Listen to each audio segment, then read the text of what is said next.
네, 오늘 말씀은 부활 신앙의 능력인데요. 우리가 고린도전서를 이제 2주밖에 이번 주 지나면 한 주밖에 안 남았어요. 그래서 여러분이 고린도전서를 통해서 교회의 규모, 그다음에 성도된 자로서의 근본적인 것들, 그런 것들 여러분들이 꼭 회복하셨으리라 믿고, 우리 마지막 주에 있을 그 성경 퀴즈도요. 여러분 좀 마음을 담고 준비해 보시면서 말씀을 더욱더 새겼으면 좋겠어요. 우리가 오전 아침에 대강절 두 번째 말씀은 성탄을 준비하라고 하시면서 내용들은 여러분들이 다 잘 들으셨으니까 적용에 있어서 성탄이 가지고 있는 의미가 내 안에 개인화되는 거, 이게 제일 중요하겠죠. 그래서 다시 말하면 개인화라고 하는 거는 관계성을 회복해야 되는 것이죠. 그래, 예수님은 부활하셨고 예수님은 이 땅에 죽으러 오셨는데 그분을 기념하는 성탄이 과연 나와 무슨 관계가 있느냐, 이걸 찾아내는 게 가장 큰 의미가 되겠죠. 사람들은 성탄의 의미를 어디서 찾느냐, 내게 뭔가 구해져야 되고 내가 뭔가 얻어져야 되고 뭔가 느껴져야 되고. 근데 성탄이 우리가 느낄 수 있습니까? 예수님이 태어났는데 어쩌라는 거야. 그래서 우리는 뭘 이해해야 되냐, 구원을 이해해야 돼요. 구원을 이해하려면 자연인, 원래의 인간인 내가 도대체 누구냐. 우리는 누가 뭐라 그래도요, 하나님 자녀이기 이전에 누구였어? 죄인이었어요. 죄인. 창세기 3장에서 비롯했던 죄인이었던 나에게는 다른 것이 필요한 게 아니라 영혼의 구원이 필요한 것이에요. 자, 영혼의 구원이라 함은 우리 인간으로서는 도저히 해결할 수 없는 근본의 문제를 해결해야 되는 거예요. 우리 인간의 근본 문제가 뭐지요? 하나님을 떠난 것 자체가 죄라 그랬어. 그래서 그 죄로 인하여 결과가 어떻게 돼요? 사단의 종노릇 하는 그 영적인 인생의 근본의 문제. 그러면 그 인생의 근본 문제는 사람이 절대 해결할 수 없기 때문에 구원자가 필요해. 그래서 예수님이 이 땅에 그리스도의 일을 해주지 않으시면 구원을 받을 수 없다 이거예요. 그래서 우리가 예수님을 통해서만 얻는 이 구원을 어떻게 해요? 나의 것으로 붙잡는 거. 그런데 그 나의 것으로 붙잡는 이 예수 그리스도가 이 땅에 이 일을 하러 인간의 몸을 입고, 하나님이신 예수님이 이 땅에 인간의 몸을 입고 오셨다. 성육신, 이게 가장 큰 의미입니다.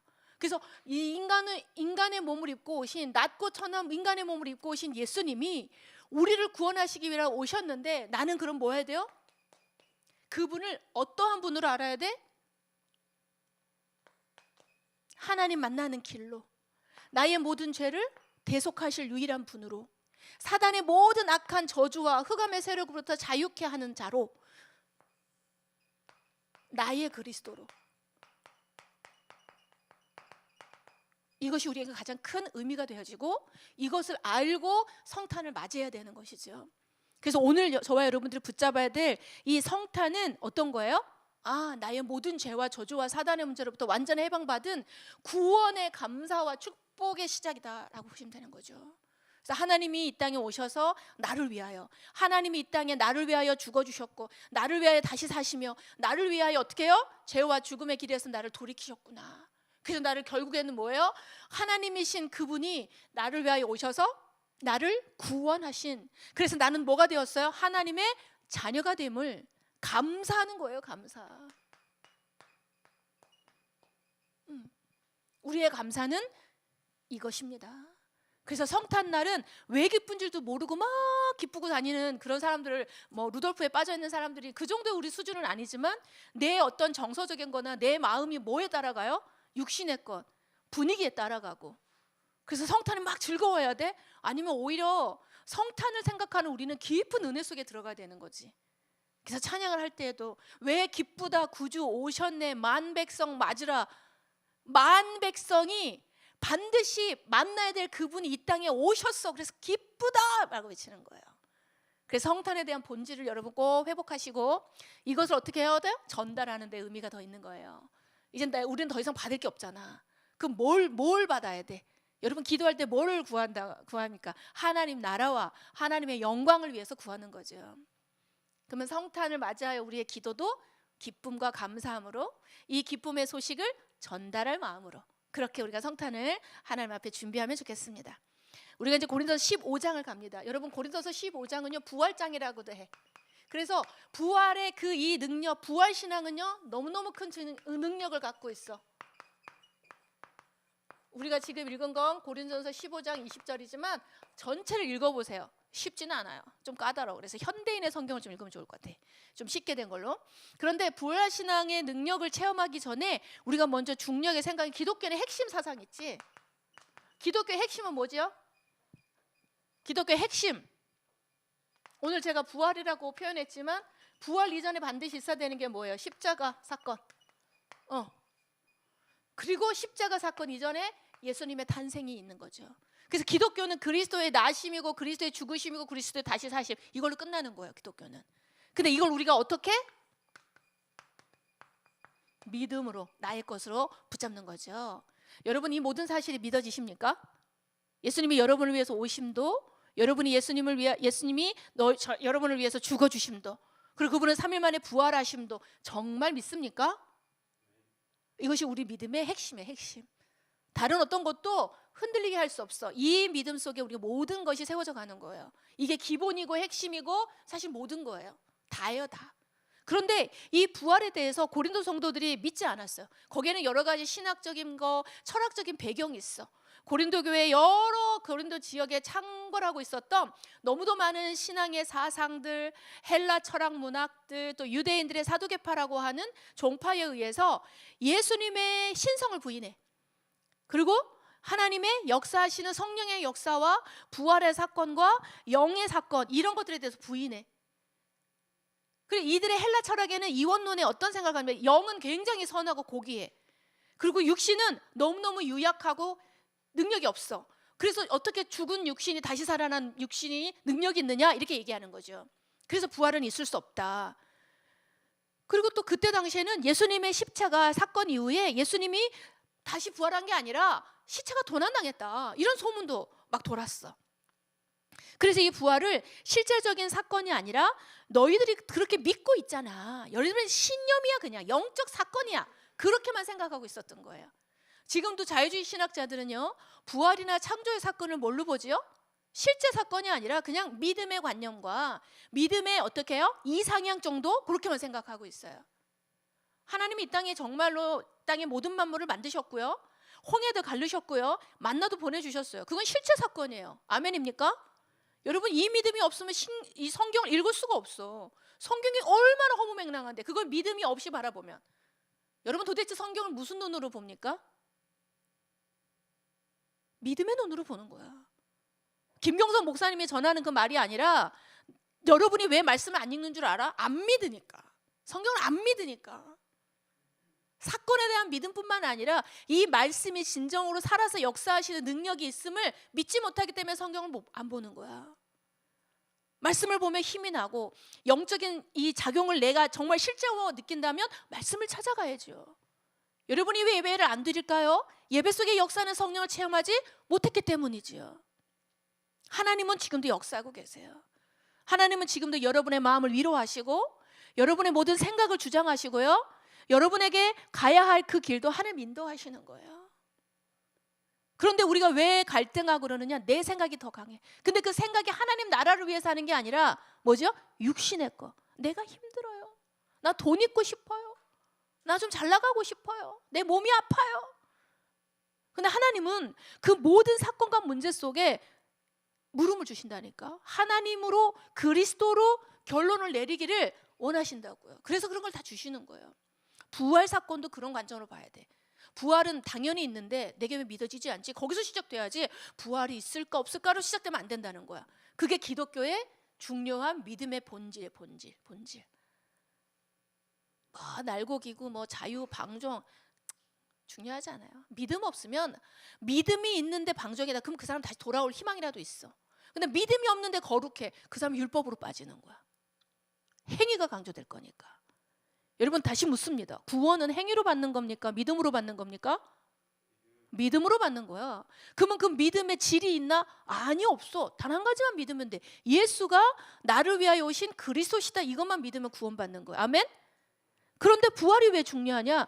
그 구원을 완성하려고 그러면 우리의 죄가 완전히 다 사함받았음에 대한 확증을 하나님 뭘로 주셨다 그랬냐면 구원,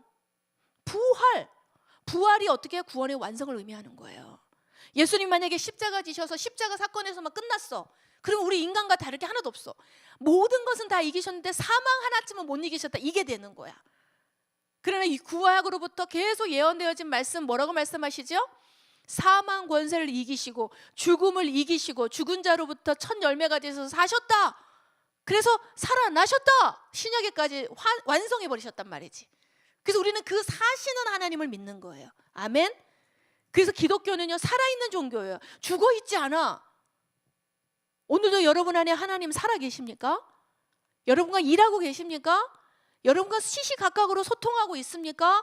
그거 점검하세요. 오늘도 여러분을 향하여 애통하는 마음으로 기도하고 계시고, 여러분이 은혜 받기를 위하여 간절히 바라시며 은혜의 단비를 내리시는 분이 지금도 살아서 역사하고 계시다고.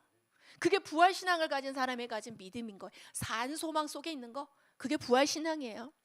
그렇다면 왜 부활신앙이 이렇게 가치가 있습니까? 말했지요. 구원을 이루는 예언된 말씀이 성취가 되었어. 또 죄와 죽음을 이긴 그리스도가 성육신하시면 어떻게 했다? 실현됐어. 실제로 이루어졌다 이 말이야. 온전한 하나님이신 분이 온전히 인간이 되셔서 우리를 대신해 모든 죄를 지시고 죽어주셨다 이 말이야. 그래서 그 모든 것을 단번에 대속으로 완성시키시려고 부활하셨다는 거죠. 그래서 지금도 우리와 함께 하사 영으로 존재하시는 것, 그것이 부활의 가치의 최고예요.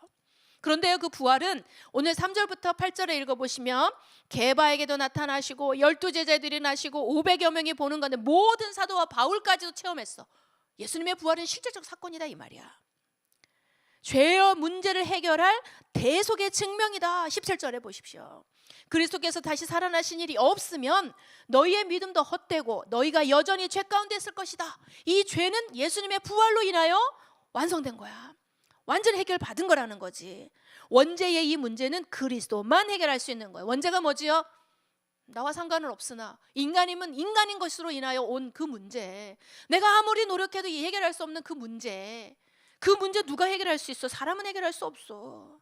그래서 그리스도의 죽음으로 완성하시고 요한복음 19장 30절에 십자가에서 다 죄를 끝내고 부활로 인하여 어떻게 해요? 확증해버리신 거죠. 그래서 우리는요, 이 부활을 미래적 소망으로 봐야 되는 건 부활의 첫 열매. 예수님이 부활하신 것처럼 우리도 육신의 부활까지도 함께 한다라는 거예요. 자, 여러분에게 한번 묻습니다. 부활은 예수님의 재림 때에는 어떻게 실현이 되는 걸까요? 성경은 분명히 말합니다. 죽은 자들 가운데서 일어난다 그랬어. 우리가 죽으면 땅에다 묻히잖아. 뭐 뿌리기도 하고 뭐 수장도 지내고 뭐 잔디장도 하고 막 이런단 말이야. 근데 성경은 뭐라고 얘기했어요? 예수님이 죽은 육체가 다시 부활하듯이 우리도 죽은 육체가 부활하여 하나님의 영광을 어디에서 본다고? 이 땅에서 본다고? 그게 여호와 증인. 이 땅이 아니라 어떻게 새 땅, 하나님의 새 나라, 신천지가 아니라 신천지 이상하게 써버려서 신천지가 돼버렸는데 하나님의 새로운 천지가 있는 곳에 가서 구원받은 자들의 향락과 희락과 기쁨을 누리는 것이 그리스도인의 부활 소망이야. 아멘. 그래서 우리는 이 땅에 살면 끝난다면 굉장히 억울하겠지. 그러면서 여러분 온전한 부활체로 변화시켜 주시는 것이 있어요.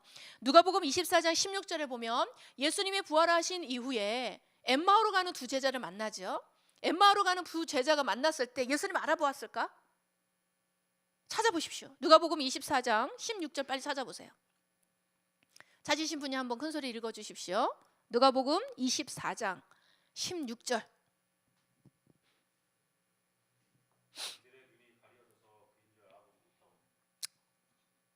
뭐죠? 바로 옆에 예수님이 붙어서 당신들 어디 갑니까? 그게 무슨 소식입니까? 묻는 거야. 엠마오 제자들, 예수가 있잖아. 죽었는데 시체가 없어졌대. 그러면서 예수의 부활 사건을 나누겠단 말이야. 그런데 바로 옆에서 당신들은 지금 어디서 오는 길입니까? 무슨 일을 나누면서 오는 겁니까? 물었는데 알아보지 못해요. 그들이 예수님의 강론을 듣고 예수님이 나는 오병이어도 했던 무리 중에 한 사람이라 그래, 신학학자들은. 근데 그 사람이 예수님이 옆에서 대화를 하는데 알아보지 못한다는 거야. 부활체. 우리가 지금 보고 있는 육신의 부활 외에 영광스럽게 변화되어진 어떻게? 부활체가 따로 존재한다라는 거예요. 내가 여기서 너무 쪼다 같아. 난 여기서 너무 키도 작아. 난 여기서 뭐가 어떻고, 내가 외모적으로 나 배운 것도 없고 막 그래. 부활체는 그런 것과 상관이 없는 최고의 퀄리티의 존재로, 최고의 영광의 존재로 하나님 바꾸사 영광을 보이신다는 거예요. 그 열매의 첫 열매가 그리스도신 거야. 그래서 그리스도를 알지 못한 거야. 그래도 더 기쁜 소식은 그 부활체로 변한 예수님을 만난 엠마오의 두 제자들이 알아보지 못한 상태에서 막 대화를 나누다가 나중에는 예수님인 거를 알게 하십니다. 그러면서 뭐를 하시죠? 말씀을 그들에게 다시 전달하세요. 그랬더니 그들이 뭐라고 고백해요? 마음이 뜨거워져서 돌아갔다 이렇게 표현되어 있어. 성령의 말씀이 들어가니까 부활하신 예수님을 만난 이후에 그들이 예전에 들었던 그 말씀이 아니라 마음이 뜨거워졌대. 여러분, 하나님의 말씀이 뜨거워지기를 원합니다. 부활하신 예수님이 지금 여러분의 심령을 두드린다니까 뜨거워지기를 하기를 원하신다고. 냉랭하네 오늘도 못 말하는 것이야. 그게 아니라 오늘도 여러분이 부활하신 이 예수 그리스도가 나에게 어떠한 존재로 어떠한 위치 속에 있는지를 확인하라는 거예요. 제발 들으기 싫은 표정으로 앉아있지 말란 얘기야. 제발 말씀 듣기 싫어하는 얼굴로 여기 있지 말라는 얘기야. 하나님이 살아계시잖아. 말씀이 살아있잖아. 인생 잘 풀리드나? 말씀 떠나서 잘 풀리는 거 아니야. 좀 안 풀렸어? 그래 다시 왔어? 안 풀리는 거 아니라니까? 여러분, 부활신앙은요 뭐든지 다시 시작할 수 있는 거예요. 이 세상에 모든 교회가 없어져도 여러분 자체가 교회인 거야. 아멘? 다른 사람이 다 안 된다 그래도 잘 먹고 잘 살고 먹고 마시고 누리고 잘 살았어. 근데 결국에는 가는 길이 어디야? 사망의 길, 멸망의 길이야. 그러나 그 한 사람이 남아서 하나님을 찬양한다면 그 사람을 통해 세계 지구를 변화시킨다는 거야. 아멘? 그게 부활신앙이에요. 젊은이들이요, 꿈을 갖고 하나님 안에 생기를 다하세요. 아멘? 부활신앙으로 도전하십시오. 제발 할머니 할아버지 처럼 그러지 말고 하나를 하더라도, 예배 하나를 드리더라도 그 예배 속에 하나님의 깊은 은혜 속에 들어가야 돼. 그러면 모든 것이 살아나는 거예요. 그런데 오늘 보니까 이 부활의 부활체를 설명하기 위해서 오늘 36절, 37절, 또 42절, 44절에 보니까 씨앗이 심기면 씨앗 모양 그대로 열매 맺지 않지요. 씨앗 안에 있던 영광된 그 존재 자체의 본질이 따로 있잖아. 사과 씨는 요만큼 조그만데 사과의 열매는 큰 나무를 이루고 그 안에 탐스럽게 열매가 맺히듯이 나의 어떤 존재 가치는 하나님이 부활하실 때의 그 소망 속에 맺혀진 거기에 있는 거라는 거지. 얼마나 감사한 거야, 그렇지? 그래서 오늘 나는 별 볼 일 없을 수 있어. 난 오늘 실패자일 수도 있어. 괜찮다니까. 부활의 소망 가진 우리는 열매야, 열매야. 하나님 볼 땐 너무 귀한 열매라는 거지. 오늘 부활신앙의 능력을 여러분 꼭 회복하시기 바랍니다. 오늘 30부터 32절에도 보니까 그리스도의 언약 속에서 우리는 연단하고 고난하는데 이해를 해야 돼. 만약에 우리가 부활이 없이 죽음이 끝이라고 하면 그냥 뭐 내일도 없는데, 그냥 먹고 마시고 그냥 놀면 되는데 라고 생각하겠지요. 부활이 없다면 오늘 당신들과 나와의 어떤 문제가 있어. 그러면 죽고 사는 문제로 가서 근데 끝장 봐야 돼. 그렇지 않나요? 근데 부활신앙 속에 바라보면 하나님이 역사하실 영원한 다음 시간표가 있기 때문에 괜찮을 수 있는 거야. 내가 고난 당했어, 억울해, 힘들어, 뭐 오늘 끝장내야 됩니까? 내가 좀 양보하고 내가 물러나도 괜찮은 거야. 왜? 나에겐 부활 소망 속에 하나님이 계속 역사하시는 영원의 시간표가 있으니까. 오늘 나의 억울함이 24시였어. 그러면 하나님은 나를 통한 깨닫게 25시 속에 들어갔어. 그러면 결국 나는 25 영원한 시간표 속에 있는 나는 하나님의 자녀인 거야. 거기에 가치가 있기 때문에 우리는 부활의 관점 속에 보는 거지. 오늘 내가 죽어도 괜찮아. 내일 다시 살 거니까. 또 사망 권세를 이긴 예수님과 나는 함께하면 어떻게 한다? 승리한다. 그래서 바울이 사망아 너희의 이기는 것이 어디 있느냐? 네가 아무리 모든 사람이 죽는다 그러면 벌벌 떨죠. 여러분도 당장 죽음이 온다. 내가 만약에 암이 걸렸어. 내일 죽는데 못 살 거야. 너무 힘들 거야. 그렇죠? 근데 그 죽음을 예수님이 승리하셨다는 거야. 그 사망 권세로부터 자유함을 얻었다는 거야. 그렇다면 내가 그 사망의 문제와 비견했을 때 더 큰 문제는 없잖아.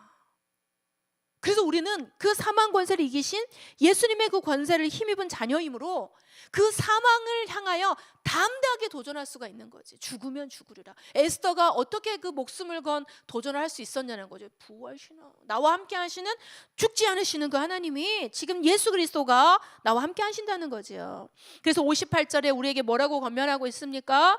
너는 내 사랑하는 형제들아 견실하며 흔들리지 말고 항상 주의 일에 더욱 힘쓰는 자들이 되어라. 이는 너희 수고가 주 안에서 헛되지 않은 줄 알미라. 제가 이 말씀을 준비하면서 솔직히 마음이 많이 찔렸어. 너무너무 힘든 일이 오고 오해받을 때는 에이씨 나도 알아주지도 못하는데 하지 말아야지.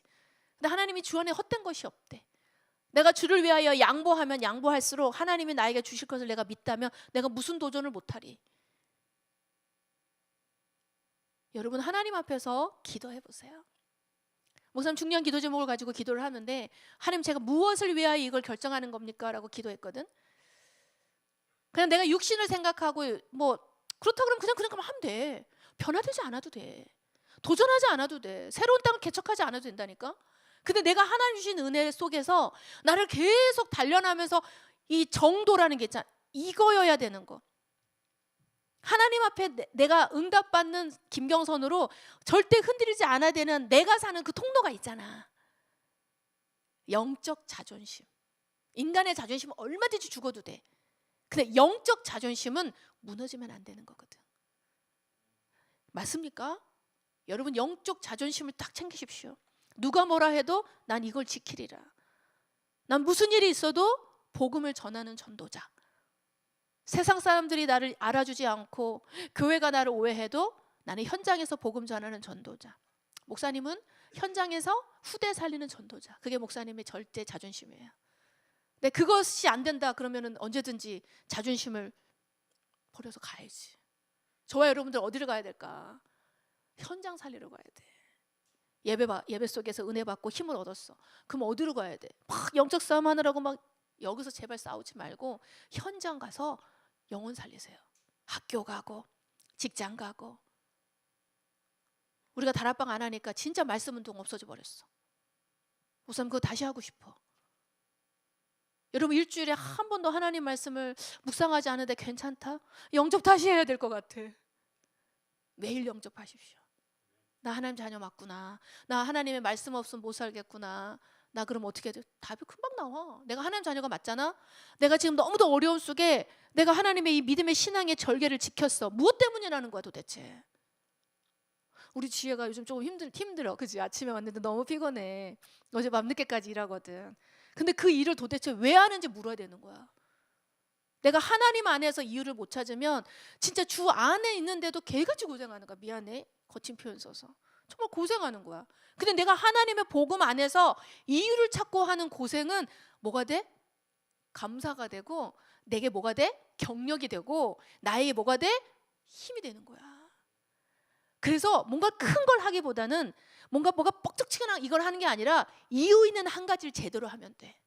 근데 그걸 하려고 하니까 막 나의 불신앙도 보이고 나의 육신적인 기준도 보이고 막 보인다. 감사. 그건 하나님이 어떻게 해요? 도전하고 변화시키려고 하는 내게 주시는 기회. 근데 나는 그것도 모르겠어. 나는 감각도 없어. 그걸 가지고 기도해야 되는 거지. 왜 하나님 나는 그런 말씀 주는데 지금 마음이 움직이지 않죠? 기도하세요. 그리고 말씀 속에서 아까 말한 것처럼 개인화 관계성. 아 이게 도대체 나랑 무슨 관계가 있는 거야? 계속 묻는 거야. 우리의 최고의 기도 제목은 이거예요. 이거. 하나님 내가 무슨 관계가 있어요? 예수님이 부활하셨다는데 나랑 무슨 관계 있어요? 계속 묻는 거야. 그럼 어느 날 있잖아. 이 인간이란 존재 영적 존재라서 하나님이 은혜를 주셔야 돼. 그러면 어느 날 이 부활이라고 하는 게 내게 뭐라고 오는 줄 알아요? 너무도 벅차고 막 기쁨으로 와. 목사님은 옛날부터 제자훈련 받을 때 힘들고 막 시험이 오고 막 어려울 때마다 어디로 들어갔냐면 항상 여기로 들어갔어요. 부활신앙. 그래 나도 또 죽어야 되는구나. 다시 살릴 걸 믿으니까 죽어야지. 그럼 어떻게 해요? 또 한 가지 올라가. 또 문제가 와. 문제 없지 않아요. 매일 와요. 계속 올 수 있어. 그러니까 내가 부활신앙이 있다면 그건 실패 아니야. 그 다음에 한 걸음 더, 그 다음에 한 단계 더 계속 상승해서 갈 수 있는 거죠. 오늘도 저와 여러분들이 흔들리지 마시고요. 믿음으로 정도로 가서 내가 뭘 해야 되는지, 종교생활 하는 것 같으면 과감하게 멈춰. 복음으로 다시 그 자리에서 시작하면 돼. 목사님 그러려고 하는 거예요. 저와 여러분들이 2026년에는 종교 끊고 신비 끊고 율법 끊고 복음으로 가. 근데 복음으로 하려고 그러니까 막 내가 안 맞거든, 잘 삐걱거리거든. 그러면 그게 제대로 되는 거예요. 그러면 하나님이 내 옆에 복음 받을 사람을 붙여주셔. 그리고 그 사람과 뭐를 하면 돼? 그러면 복음을 포럼하고 구원을 이렇게 누리고, 그러면서 내 산업을 통해서 어떻게 응답받을지를 그림을 그려가면서 내가 중요한 거니, 내가 이 관계성 회복하고 개인화가 되어지면서, 그러면 많은 질문들이 일어날 수 있어. 그 질문을 물으라고 예배가 있는 거예요. 그러면 이제 올바른 순기능이야 그게. 그렇지 않으면 막 엉망진창이 될 거야. 힘들지. 결론입니다. 바울이 뭐라고 자랑하고 있어요? 오늘 31절에 보니까 나는 날마다 죽노라. 나는 날마다 죽노라. 바울과 같이 그렇게 하나님을 위하여 열과 성과 목숨을 다하여 외치는 사람인데 그가 왜 날마다 죽는 거죠? 육신의 본성대로 사는 나의 옛사람은 날마다 죽어야 돼.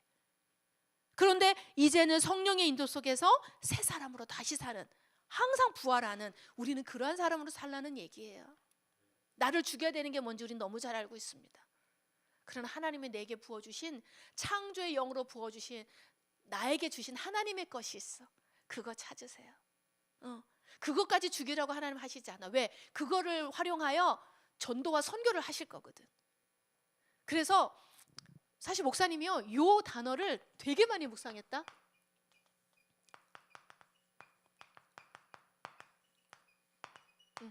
어떤 분으로 하나의 도전을 받은 단어야. 무색무취. 이게 무슨 뜻일까? 무색무취.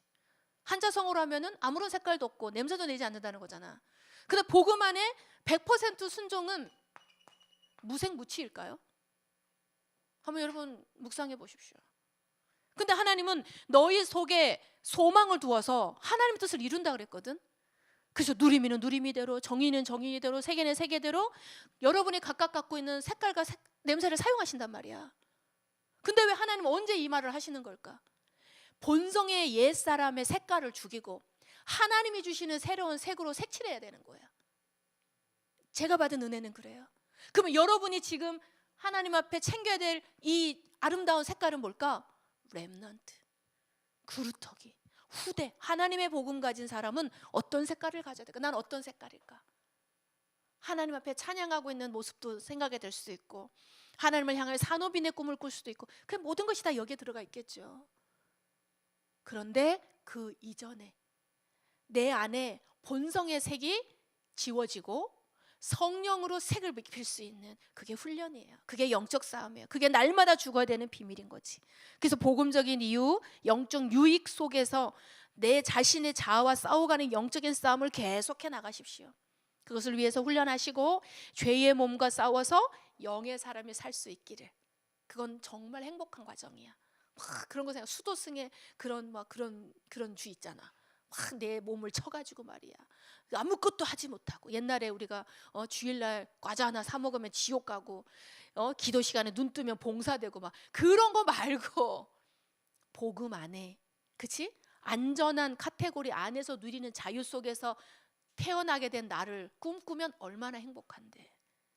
그런 꿈을 한번 꾸시고 여러분 부활의 신앙으로 승리하시기를 축복합니다. 오늘 우리 오후 예배 시간 때문에 조금 타이트하게 갔으니까 여러분들 포럼하시면서 나머지 부분들도 나눠보시고, 질문 있거나 이러면 메모하셨다가 저와 함께 소통하셔도 좋아요. 기도하겠습니다. 살아계신 하나님, 은혜를 감사합니다. 우리의 모든 신앙의 핵심인 또 부활신앙에 대해서 다시금 생각합니다. 하나님, 우리에게 모든 죄의 몸이 죽고 영의 몸이 살며 영의 생각으로, 영의 선택으로 오늘도 승리하는 부활신앙의 증인으로 서도록 역사하여 주시옵소서. 살아계신 주 예수 그리스도의 이름으로 기도합니다. 아멘.